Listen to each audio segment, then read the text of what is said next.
Ladies and gentlemen, late breaking news today. Hosts of the Cage Nation TV, Drew Shannon and Albert Cameron, have been found alive.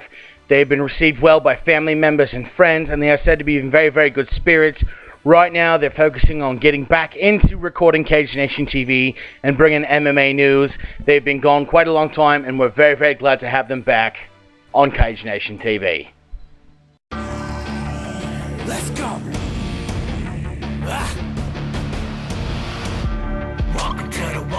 Welcome to the Cage Nation. Welcome to the Cage Nation. Welcome to the Cage Nation. No one can drop us, no one can stop us. We are the warriors, no one can top us, no one can rock us. We are the warriors, no one can drop us, no one can stop us. We are the warriors, no one can top us, no one can rock us. We are the warriors. Ladies and gentlemen, welcome back to Cage Nation TV. Drew, I'm so glad you are okay. You're alive! You're alive! I had search parties going on for you. I didn't know where you were. Didn't do that for you, but I'm glad you're alive. Can you believe this guy? We had a really, really long layoff. I don't think we've been to an event ourselves, personally, since like July. We haven't been in front of the camera for at least, 2 months? Life will take turns kicking you in the tuchus, but we are very, very thankful to our brothers, Rob Lynn and Pat Johnston, who were able to get out there, do the coverage and bring it to you guys. And I'm very, very glad they're a part of the team. Yes, both guys with a wealth of knowledge in MMA. Rob being... Rob's a judo black belt. Judo black belt. Pat's a judo black belt and a Brazilian jiu-jitsu brown belt. And he's really trained a lot of the most dangerous guys we've ever seen step in the cage locally. So to have them part of the brotherhood means a lot to me. One, because I get to hang out with my friends to go to events, but two, to know that I've got very, very capable men who are able to get out there and cover events whenever we're not able to. We have very capable men. Yeah. And that doesn't mean that we're not going to be coming out to any of the events. Right. It's just Pat and Rob will be there with us if we can make the events. And you're going to see a lot. If there's some reason that Albert and I can't make it out, Pat and Rob will be there. Well, you're going to see a lot more of Pat and Rob on Cage Nation TV. Just because they do have a lot of wealth of knowledge to bring to you guys, so we certainly want to get them out there and getting that knowledge out there. But Drew, welcome back. Welcome back, Albert. Welcome back. What do we got on today's episode? Well, we're going to talk about a single elimination tournament that's going to be held in Oklahoma, and whether that's a good thing or a bad thing. Okay. Also, we're going to have a lightning round recap of what we've missed over the past couple of months. And Andrei Arlovski, The Pitbull. His first fight will be featured on the Cameron Underground, so you're not going to want to miss that. More than important than anything, I think, guys, it's really great to be back. When we come back, we're going to talk about a single elimination tournament, whether it's good or bad or not. Don't go nowhere. Still stealing my lines after 2 months. Since the dawn of furniture, there has been only one way to keep an infant from rolling off a couch or chair, and that is unsafely cramming cushions against the piece of furniture and hoping the baby doesn't work him or herself under them. Until now. Introducing the Zoster. The Zoster is a revolutionary infant safety product that easily wraps around a cushion to keep your baby from rolling off a couch or chair. The Zoster is made with a fleece material complete with a waterproof underneath to keep various liquids away from your upholstery. The Zoster is currently available in solid colors and pattern designs. You can order the Zoster online today at thezoster.com. Welcome back to Cage Nation TV. Drew Shannon, Albert Cameron, back from kind of a extended vacation, more or less. Sabbatical. Sabbatical. Very good word for it. In other words, we were too damn busy to step in front of the camera. Life will take turns kicking you in the tuchus, and August was really, really busy for the both of us, but we're super happy to be back. That's what happens, kids, when you're gainfully employed by other services. So, Drew, there is a single elimination tournament going on October 3rd. Yes. That October 3rd, 4th, 5th weekend is kind of a sentimental to me because that's when we celebrate the anniversary of Mama Cameron giving birth to Mr. Cameron. Oh, it's your birthday. Yeah, that's my weekend. Go, Albert. It's your birthday. We're gonna sip. Oh, I'm not gonna sip Bacardi. Unfortunately, I do have an allergy to alcohol, which is incredibly unfortunate. Well, that's good. All the more booze for me. So we got a single elimination tournament coming up. Okay, that's in Oklahoma, as a matter of fact. Yeah. Now that in and of itself seems really, really unique to me. Mm-hmm. And I'll tell you why once we get a couple more details on the event. Okay, well, the event was hyped with former UFC vets like Luigi Fioravante, Dennis Hallman. Hallman has dropped out of the event. since it was announced. Well, Dennis Superman Hallman, Dennis Hallman has a highly coveted victory over Matt Hughes. Okay. So that's whenever, even though Hallman's not a UFC fighter right now, he is a UFC veteran with a pretty substantial win under his belt. So to have that name on your card would make stock rise exponentially. Money. Right there. Absolutely. So the event's being held in Oklahoma. In the United States, we have not had a single elimination tournament in one night in quite a while since Yama pit fighting, and I don't think I've ever really made it a secret what I thought of the Yama pit fighting event. He hates it. I wasn't a big fan of it whatsoever. Whenever we as MMA fans and promoters try to get into single elimination tournaments in one night, we're trying to go back to the glory days of the UFC, right? Where Royce Gracie beat everyone in UFC 1, 2, and 3, and 4, and then couldn't compete in 5. And I think we're being too nostalgic for nostalgic's sake. Okay. You personally have interviewed guys after a 3-round fight. Do they look like they're in any kind of condition to compete in another fight that same night? No. Well, some of them. Very few. But there are guys that are just completely gassed, and all they want to do is go back. They want to hydrate. They want to go out. They want to have a great meal and call it a night. Sure. Now to have to do that, let's see, 3 more times? 2 more times? 2 more times. I'm gonna do 2 or 3 more times. I don't know. I like the idea of a big tournament.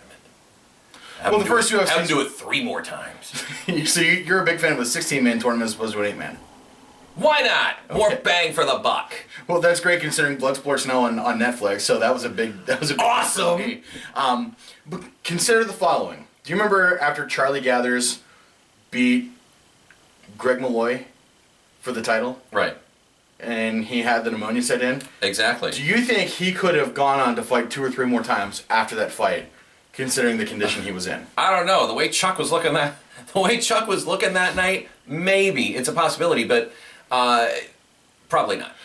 I went back to the locker room after the whole event was over, and Charlie was being administered oxygen by EMTs. So he was cleared to fight, to go into that one fight. Right. But I mean, could he have done it for 2 or 3 more fights? I don't think that would have been in Chuck's best interest whatsoever. And that's not saying that Charlie Gathers that Chuck doesn't have the heart to do it. No. It's the physical ability. If you're sick, you've got pneumonia, there's no way that you're going to continue on. For his own well-being, it wouldn't have been a good idea for him to continue. I'll put it like this. He was I mean, I don't want to call it luck, but he was fortunate enough to make it to the bout and to finish the way he did. I mean, a normal man that would have a respiratory infection, pneumonia, something flu-like symptoms, they would have canceled the fight. Would have canceled it right then and there. Chuck, to his credit, was like, it's just a cold. And he did jumping jacks. He did. During the middle of the fight, and I asked him about that. He's like, that was more for me. It's like in my head that I can keep going. Right. Now, if it would have been like a Daryl Horcher after he beat George Shepard, could he have gone into a second and third round? Yeah, probably. Yeah. I mean, he really didn't break a sweat as much as he, kicked George into last week. Right. Which is essentially what he did. A Nate Van Tassel versus a Brad Mountain. It was an early armbar. I think both guys, no matter how that fight would have went, if it would have ended that early, they could have gone into a second and third round.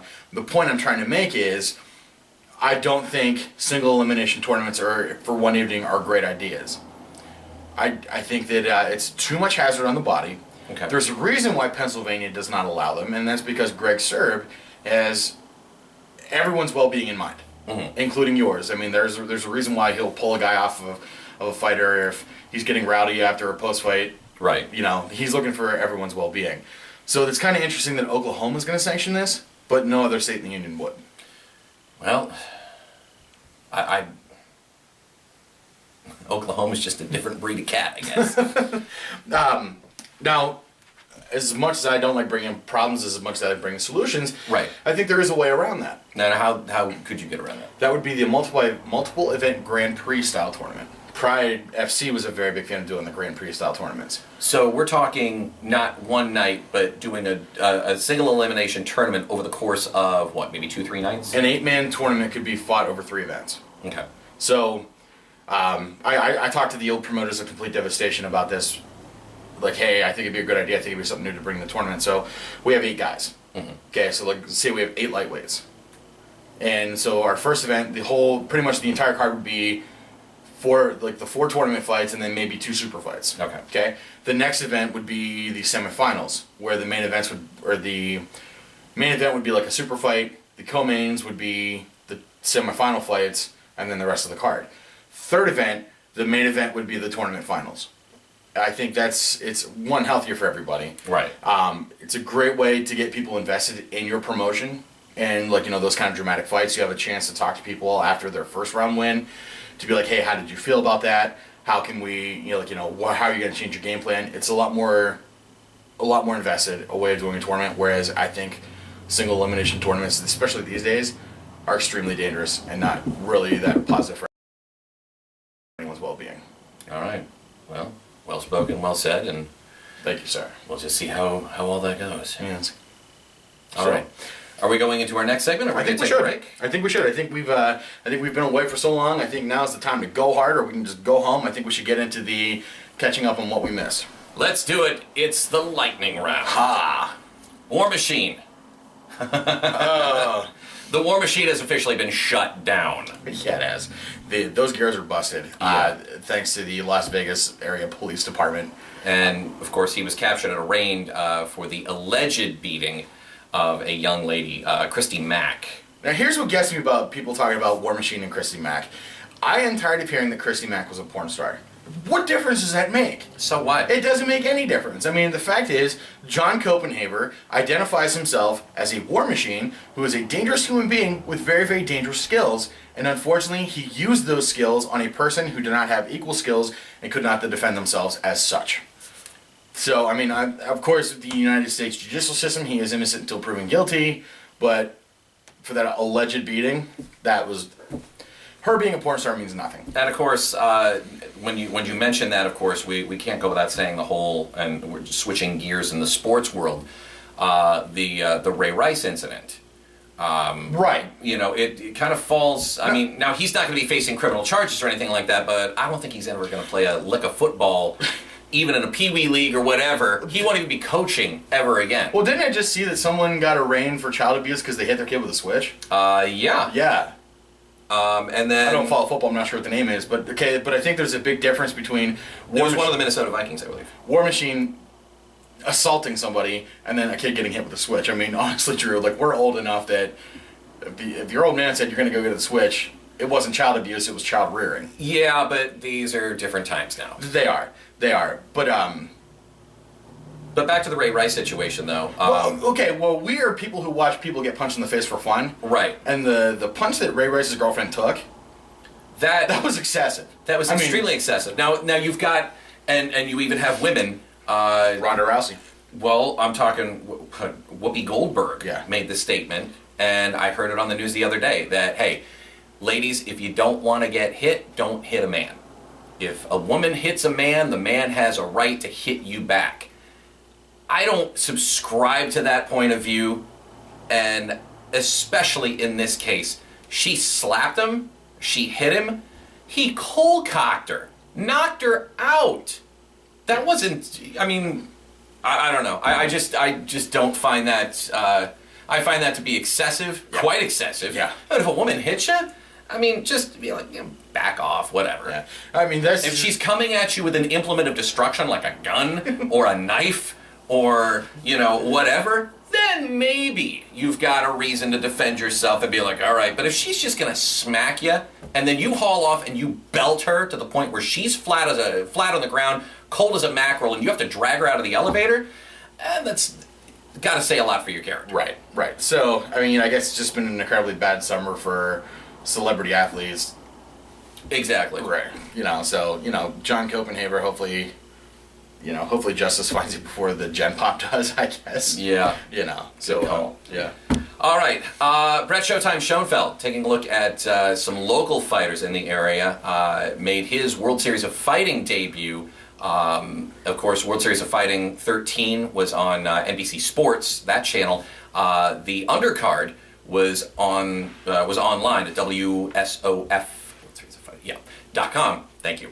And Brett was a part of that undercard. Did not go the way the way he wanted it to. No. But I tell you whose night it was. It did make it. It was Tenier Skinny Man Dixon. That it did. And if you ever wonder, if you're sitting at home wondering, well, why should I go to fight Altoona and Clearfield and Pittsburgh? Well, the good news, the reason why you should go is because these guys are heading to the bigger stage. Exactly. Brett Schoenfeld and Tenier Skinny Man Dixon, who were just on World Series of Fighting, probably the number 3 promotion in the United States right now, fought in a little event at the Clearfield Fairgrounds called Complete Devastation MMA 6. I was there. I was there too. They fought, like Tenier Dixon won the main event against Eric Moon. Brett Schoenfeld won a controversial decision over Antoine Penn. But, 2 guys who were just on national television on the big stage fought not even 2 years ago. And some were roughly. It was September 9th, 2012, I think, or September 6th. But it was September. So 2 years ago, roughly, 2 years ago, they're fighting at the the Expo 1 building in the Clearfield County Fairgrounds. Which, let's be honest. I grew up in Clearfield County, but that Expo 1 building looks an awful lot like a diesel garage. And now they're fighting at like the Sands in Bethlehem. You're winning fans over in Clearfield right now. As long as they're not from Housesdale. But yeah, the long and the short of it is, if you don't catch these local fights, you're missing out on the superstars of the future. And Brett and Tenier both, kudos to them for making it. Absolutely. We figure a cage side seat at Gladiators of the Cage is what, $100? Something like that. Okay. What do you think a cage side seat for the UFC was whenever Chris Dempsey fought at UFC Ireland? Well, on top of the fact you'd have to have pay for the plane ticket and hotel accommodations over there. Right, but I'm saying pretty penny. But investing in these local fights now, you're seeing the future. Right. You got your crystal ball in the middle of the cage in Clearfield and Altoona and Pittsburgh, and you're seeing the future. And you got the bragging rights too to say, hey, I saw them when they first started. Absolutely. And that's I think a lot of what we do is we tell you guys, hey, these are the hot up and comers. And I don't think we've let anyone wrong yet. I don't think so. All right. Is Arlovski Mania running wild again? Albert, former UFC heavyweight champion Andrei the Pitbull Arlovski returned to the winning ways in the UFC. Do you remember when the UFC and the Ultimate Fighter hit? I believe so. 2005-ish? Ish. Okay. And then the finale happened, and Griffin versus Bonnar was the hottest fight ever, and I think even today, probably one of the best fights in mixed martial arts history. Right around that time, Andrei the Pitbull Arlovski was the heavyweight king. Okay? And, he was beating everybody. Frank Mir was in a motorcycle accident. Arlovski won the interim title, and then he beat Tim Sylvia, I think, to become the undisputed champion. So then he completely ruled the heavyweight roost there for a while. Tim Sylvia comes back, beats him, and he goes on to lose a fight to Fedor Emelianenko. He tries boxing. But Andrei Arlovski's back in the UFC heavyweight division, which I think couldn't be a better time. The UFC heavyweight division's got guys like Cain Velasquez, Junior Dos Santos, Antonio Bigfoot Silva, who just lost to Arlovski last night. Right. So, I think the competition now is a lot more dense in a couple of guys than it was when Arlovski was the heavyweight champion the first time. The Pitbull looked good. He looked lean. He looked fast. So, he was always kind of a lighter side on the heavyweight. Mm-hmm. But I think we're going to be getting into a spot where Arlovski's going to be in title contention soon. I think he's got two or three more proving fights before we talk title contention. But I think it looks good. I don't know if it's going to be Arlovski Mania like it was back in the day. Right. But I think the heavyweight division just got a lot better by one Pitbull. What you gonna do, brother? Exactly. All right, moving on. You really want me to talk about this one. Stephan Bonnar and Tito Ortiz at Bellator. I think we've made it perfectly clear that Bellator needs to lay off the professional wrestling type angles because it's not going to do anything for you. Not even close. My point is, okay, so let's kind of recap this a little bit. Take me through it. Tito Ortiz, Stephan Bonnar. It's a post-fight interview. Yeah. Well, there's even a little drama heading. I'm trying to wrap my head around this whole thing. There was a masked man in the ring, and before that, yeah, it was announced that Stephan Bonnar was coming out of retirement to come fight at Bellator. Right. He was still under contract to the UFC. Dana White said, I let Stephan Bonnar have his contract to go kick the crap out of Tito Ortiz. Of course, I'm paraphrasing because Dana White's a little more colorful with the F-bomb than I am. Yes. But okay, so we got that drama going in. So before the masked man incident, Stephan Bonner's walking into Bellator with Dana White's blessing, take this sucker out. And then there was then the masked man incident. And then we have a masked man incident where they removed the mask, and was it a former trainer or something like that of Ortiz's, and it suddenly turns into, you know, this whole WWE, TNA, WCW, ECW, whatever professional wrestling organization you want to throw in there. It was there. Incident. Here's the problem I have with that. It's giving the impression that the world of MMA is fixed. It's rigged. It's scripted, just like professional wrestling. Case in point, a friend of mine who's involved in independent professional wrestling, I will keep him nameless, but posted the video online of the incident. First of all, whoever initially posted the interview credited to UFC, not Bellator. That's something else I want to get into in just a moment. Then he saw that video, and he's involved in indie professional wrestling, so he automatically says, oh, well, who says that MMA isn't scripted? This is, you know, and use some colorful language against it. And I'm like, first of all, this is Bellator, not UFC. UFC wouldn't pull any kind of thing like this. And second of all, MMA is not scripted. It's not fixed in any way. At least the good promotions, the upstanding promotions, there's no fight fixing, not that I've heard. Even the bad promotions, the Pennsylvania State Athletic Commission, and I'm sure like and New Jersey and Vegas, are so rooted in all these events that, I mean, if someone was pulling off a fix, they'd be spending more time trying to fix a fight than they would be promoting the event. And not only that, they also jumped on, and people started piling onto his comments about the whole John Jones incident. That whole, that fracas, that brawl.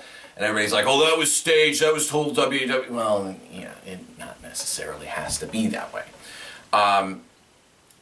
In turn, by Bellator doing this, and then internet idiots getting a hold of the video, now they're lumping UFC in with Bellator, saying, oh, look, the UFC's trying to be like WWE, take a look at this. And I'm like, well, no, that's not the UFC, that's Bellator. That's Bellator giving MMA a bad name by pulling this kind of bullshit angle. And I apologize for my colorful language. That's exactly what it is. But that's exactly what it is. It's bullshit.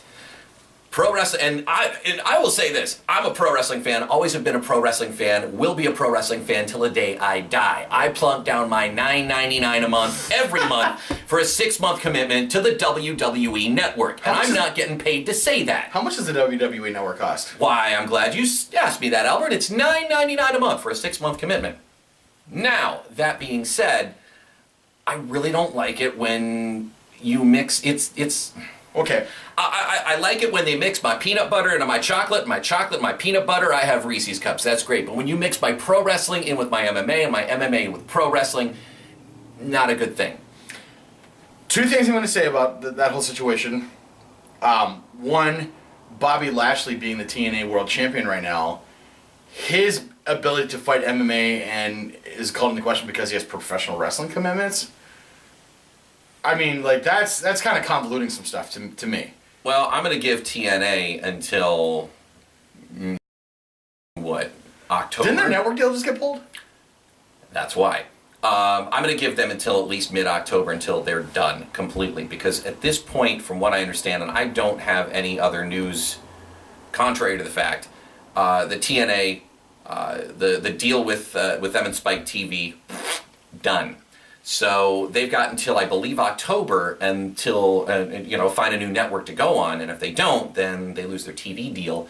They lose major amounts of exposure. Well, I think we know that whenever TV deals get pulled from professional wrestling promotions, that's when things get real. And I'm talking about Extreme Championship Wrestling. Right. Okay.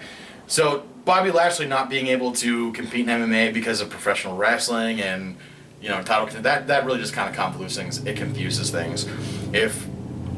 If MMA in professional wrestling was the way it was when I was 9 years old, when I discovered it, I don't know if I'd be able to make the distinction between the two. Right. I'd be like, oh man, Bobby Lashley's got to wrestle Bobby Roode, but he's got to fight this guy in Bellator. What's going to happen? Well, we did. It was the same thing when I was younger.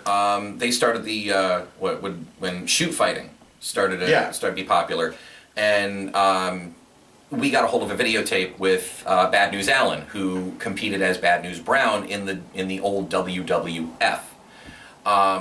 And we were thinking, oh, well, this is like the real pro wrestling. This is, you couldn't distinct. And we thought it was a form of pro wrestling, essentially. just with, fisticuffs and stuff like that. And that wasn't the case. It were two completely separate animals. Did you know that there is actually a form of mixed martial arts style of wrestling that is very, very akin to professional wrestling? And that's catch wrestling.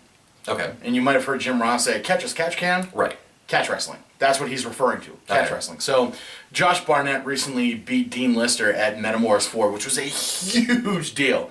Dean Lister's never been tapped out in 15 years. So I'm going to say if we need to bring these two worlds together, I say let's do it in legitimate competition. So professional wrestlers, they train with the open fist, it's predetermined, but they still know grappling styles. Like, you don't get in the ring and be like, oh, hey, I'm straight out of the backyard, I'm going to go wrestle with John Cena. No, I mean, there's clearly a very, very complex form of wrestling you need to know. Right. Guys who study jiu-jitsu and catch wrestling, clearly they know their grappling. Let's come together in an event like Metamoris, where, it's submission style. It's a grappling style. I think that's how we're going to reconcile everything. Because when you get Bobby Lashley, who says he can't fulfill Bellator commitments because he's got to do TNA, that's just convoluting things. But I mean, if we really want to compete with these guys, let's do it legit. Let's do it in the style everyone's comfortable with. Let's do an event like Metamoris, or do like a catch wrestling event. And Bellator, my final words to you, stop the pro wrestling bullshit, okay? Please. Like I said, I'm a fan of pro wrestling, love pro wrestling, but don't try to confuse the audiences and don't give MMA a bad name as a result. And if you're going to do what you suggested, 3 words I don't want to see: Brawl for All. You remember that? Was Brawl for All legit? Brawl for All was legitimate fights that they were having during Monday Night Raw. And the finals... How did they ever get approved for that? They did. I don't know how it was, but they did. And in the finals, they had... I don't know if it was the finals or not, but yeah, I think it was the finals. They had Bart Gunn take on Butterbean. Butterbean... Who won that? Because I think Bart Gunn won the whole thing, from what I remember.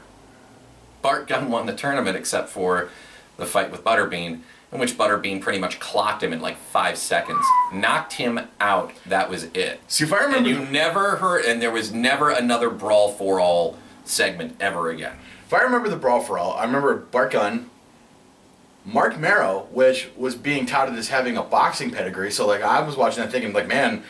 Mark's gonna go in straight to the top. He's gonna knock all these guys out. Right. Did Dan Severn compete? I can't remember if he did or not. Or was it either Dan Severn or Steve Blackman? Steve Blackman. Blackman probably did. Steve Blackman, who has his reality show coming up. We're just kind of all over the place today, but we're getting a lot of good information out to you. But the long story short is, yeah. I think grappling competition would be the way to go. Yeah. I mean, Phil Brooks, CM Punk, is Gracie trained. Well, he's not doing anything else now, so he may as well just get into, Jack Swagger, I think, was a collegiate wrestler. Kurt Angle. And I think there's a story between our Pat Johnston and Kurt Angle. We're going to get more on that. We're going to bring it to you guys, but I'm told it's a pretty good story. But Kurt Angle, Muhammad Lawal was a collegiate wrestler. Daniel Cormier was a collegiate wrestler. I think a grappling tournament, like something like a Metamoris, would be a great way to reconcile this, and that way we can kind of put the pissing contest to bed. Right. Okay. Coming up next on KGHT, we're going to pay some bills. Coming up next, we're going way back in the old school. We're going across oceans, Drew. Oceans in time. We're going straight to Russia. Oceans 11? Are there 11 oceans? No, there are 7 oceans. But then why do they call it Oceans 11? Because Ocean was a guy. Apostrophe S, making it possessive. 11. So there was a guy named Ocean. He had 11 guys who were working for him. Ocean's 11. We'll be back with more Cage Nation TV in just a moment.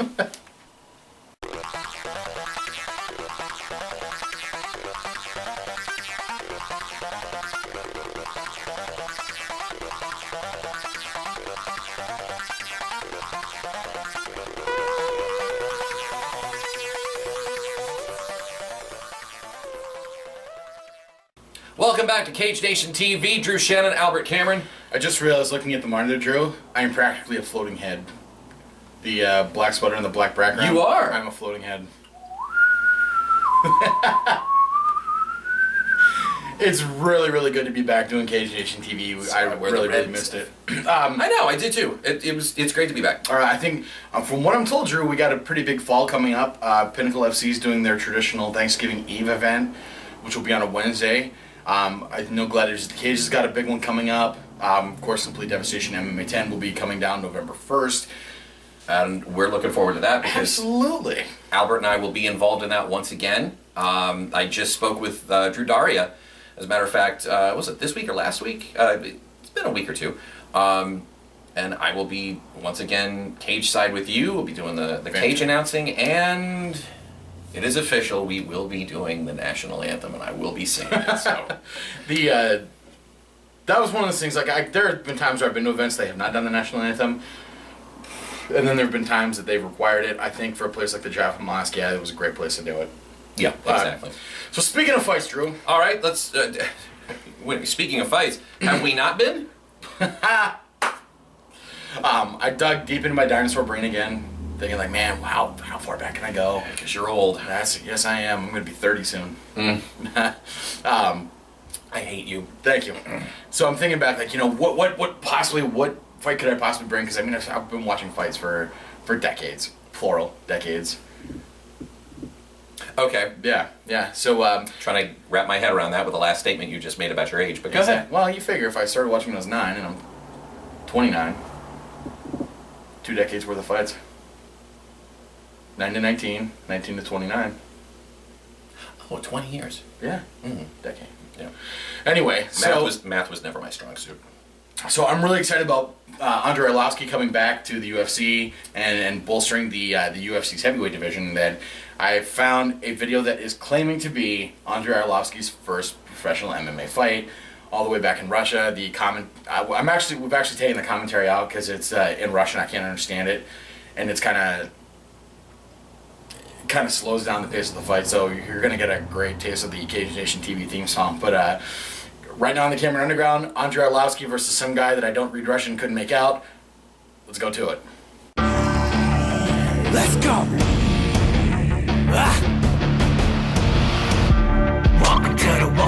Welcome to the Cage Nation. Welcome to the Cage Nation. Welcome to the Cage Nation. No one can drop us, no one can stop us. We are the warriors, no one can top us, no one can rock us. We are the warriors, no one can drop us, no one can stop us. We are the warriors, no one can top us, no one can rock us. We are the warriors. It's a new generation, the Cage Nation. We demonstrating, we penetrating and levitating. Demons are breathing, my heathens are screaming. You won't believe what you're seeing, cause I came to fight, I came to murder mice. Just a beast in the night, I beast with the right and put you to sleep for the night. When I rock jaws, I knock your socks off. You won't ever get through me like locked doors. An animal in the cage, an animal when I'm enraged. Step in the cage, I'ma make the cage your grave. Cause this is that fight music, that beg for your life music. Go against me, yeah, you might lose it. Jigsaw the truest to ever do this. I'm a nuisance the way I abuse the music. A sicko, a psycho, I'm from that city, Staten. One of the 5 boroughs, but that 8-sided cage is my home. No one could. All right, so That's how MMA looked back in the day. now has that been authenticated as No. his actual first? So we cannot categorically state that was actually his first fight. It's allegedly his first fight. Right. I mean, you gotta figure, we talked to Ted Red Worthington before his fight. He's like, yeah, I got 75 fights on my record, but how many fights have I had before that? Like, out in the woods and stuff. And even Dan Severn said, Sherdog has my first fight at UFC 4, but I've been fighting for years before that. Right. So, I mean, it was certainly Andrei Arlovski. He was certainly in a fight. I'm not able to tell if that was his first fight or not. Certainly in Russia. It was certainly in Russia. So, yeah, that was Andrei Arlovski on the Cameron Underground. I think that's my favorite segment to put together, just because I do enjoy sharing like these obscure fights I've seen with people. It's like finding college football tapes. Yeah. On the Pittsburgh Steelers. It's like finding an old wrestling match on the WWE Network for $9.99. Moving on. Yeah. So I think this is going to wrap up our episode of Cage Nation TV. It's really, really good to be back. Coming up in October, because you got to figure that we're 2 weeks out from October? Coming up in October, we are going back to the pink logo. We're going back to the pink up for the month of October because cancer sucks. Okay? Exactly. And you know what? We got polio. Okay? We got measles, mumps, and rubella. We're coming for you, cancer. And we're going to raise a lot of awareness so we can possibly possibly can. So in October, You're next. exactly. In October, we're going to be bringing back the pink logo and everything. We're going to be getting out there to events. You're going to be seeing a lot more of our other brothers in the form of Mike Kessler, Rob Lynn, and Pat Johnson. For Drew Shannon, I'm your elected official. He is the Prime Minister of Seoul. And those apparently were the Hells Angels driving past? Yeah. This has been Cage Nation TV. We'll see you guys next week. See ya.